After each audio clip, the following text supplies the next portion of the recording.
श्री राम और केवट। सुंदर प्रसंग।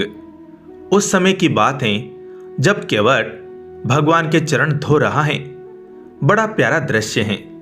भगवान का एक पैर धोता और उसे निकालकर कटौती से बाहर रख देता है, और जब दूसरा धोने लगता है तो पहले वाला पैर गीला होने से जमीन पर रखने से धूल भरा हो जाता है। केवट दूसरा पैर बाहर रखता है, फिर पहले वाले को धोता है। एक एक पैर को 7-7 बार धोता है। कहता है, प्रभु एक पैर कटौती में रखिए, दूसरा मेरे हाथ पर रखिए ताकि मेला ना हो। जब भगवान ऐसा करते हैं तो जरा सोचिए क्या स्थिति होगी यदि एक पैर कटौती में है, दूसरा केवट के हाथों में। भगवान जब दोनों पैरों से खड़े नहीं हो पाते हैं तो केवट से कहते हैं, केवट मैं ऐसे गिर नहीं जाऊंगा। केवट बोला, चिंता क्यों करते हो प्रभु, दोनों हाथों को मेरे सिर पर रखकर खड़े हो जाइए, फिर नहीं गिरेंगे। जैसे कोई छोटा बच्चा है, जब उसकी माँ उसे स्नान कराती है तो बच्चा माँ के सिर पर हाथ रखकर खड़ा हो जाता है। भगवान भी आज वैसे ही खड़े हैं। भगवान केवट से बोले, भैया केवट, मेरे अंदर का अभिमान आज टूट गया।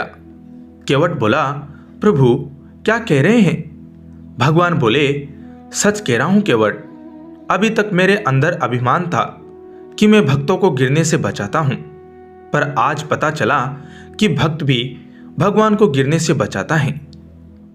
एक समय श्री राम को मुनियों के द्वारा यह समाचार मिलता है कि लंकापति विभीषण द्राविण देश में कैद हैं। भगवान श्री राम अब नहीं ठहर सके। वे विभीषण का पता लगाने और उन्हें छुड़ाने के लिए निकल पड़े। खोजते खोजते विप्रघोष नामक गांव में पहुंचे। विभीषण वहीं कैद थे। वहां के लोगों ने श्री राम को दिखलाया कि विभीषण जमीन के अंदर एक खोटरी में जंजीरों से बंधे पड़े हैं। श्री राम के पूछने पर ब्राह्मणों ने कहा, राजन, विभीषण ने ब्रह्म हत्या की थी। एक अति धार्मिक वृद्ध ब्राह्मण निर्जन उपवन में तप कर रहा था।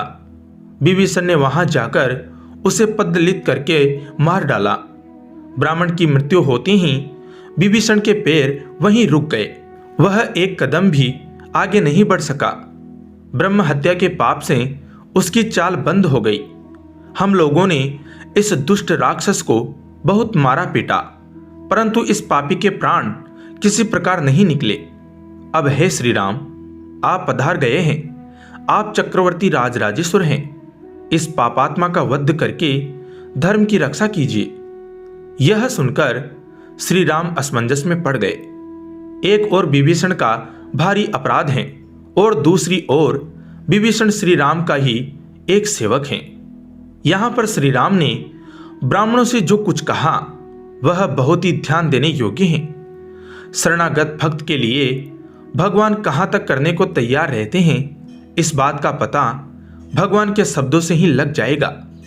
भगवान श्री राम स्वयं अपराधी की तरह नम्रता से कहने लगे, वरम मम्यो मरणम मद भक्तो हन्यते कथम राज्य मायोर मुया दत्तम तत्यव स भविष्यति भृत्यापराधे सर्वत्र स्वामिनो दंड इसेते राम वाक्यम द्विजा श्रुत्वा विस्मयादिदम ब्रुवन्।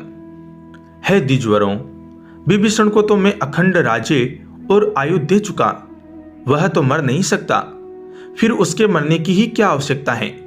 वह तो मेरा भक्त है।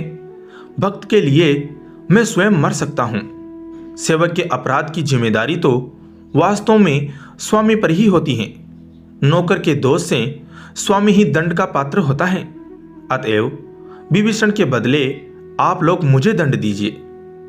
श्री राम के मुख से ऐसे वचन सुनकर ब्राह्मण मंडली आश्चर्य से डूब गई। जिसको श्री राम से दंड दिलवाना चाहते थे वह तो श्री राम का सेवक है, और सेवक के लिए उसके स्वामी श्री राम ही दंड ग्रहण करना चाहते हैं। आह, स्वामी हो तो ऐसा हो। भ्रांत मनुष्यों, ऐसे स्वामी को विसार कर अन्य किसी साधन से सुखी होना चाहते हो? तुलसी राम स्वभावशील लखी जो न भक्ति उर आई, तो ही जन्मी जाय जननी जड़ तन तरुणता गवाई। ब्राह्मण उसे दंड देना भूल गए। श्री राम के मुख से ऐसे वचन सुनकर ब्राह्मणों को चिंता हो गई कि विभीषण जल्दी छूट जाए और अपने घर जा सके तो अच्छी बात है। वे विभीषण को छोड़ तो सकते थे, परंतु छोड़ने से क्या होता? ब्रह्म हत्या के पाप से उसकी तो गति रुकी हुई थी। अतएव ब्राह्मणों ने कहा, राम, इस प्रकार विभीषण को बंधन में रखना उचित नहीं है। आप वशिष्ठ प्रभृति मुनियों की राय से इसे छुड़ाने का प्रयत्न कीजिए। अनंतर श्री राम ने प्रधान मुनियों से पूछकर विभीषण के लिए 360 गोदान का प्रायश्चित बतलाकर उसे छुड़ा लिया।